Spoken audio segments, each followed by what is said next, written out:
ต้นแห้งหรือขายมันต้นดิบส่วนล่างนี่เขาขายมันต้นแห้งขันขายดิบนี่เท่าไหร่โลนึงขายดิบนี่โลนึง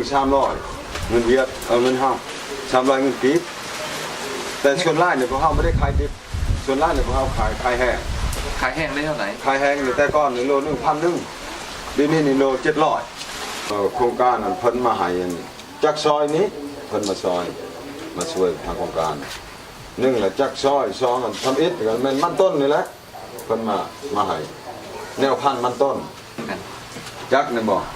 จักนี่ใช้หมดบ้านหมดแล้วจักนี่ใช้ร่วม48ครอบครัวใครอยากซอยแล้วมาซอยอีกหรอใครอยากซอยก็ซอยนี้ถ้าซอยไม่ได้เก็บถ้าซอยไม่เขาเก็บไผ่นี่ถ้าว่าเดี๋ยวนี้เนี่ยครอบครัวนึงนี่คือเขาเก็บ1,000ทำอิฐพันปี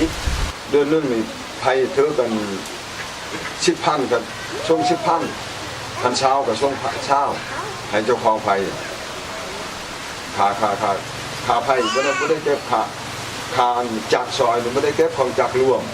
แล้วก็เก็บขาไผ่ซื่อๆท่านในกรุงเตอร์มันออก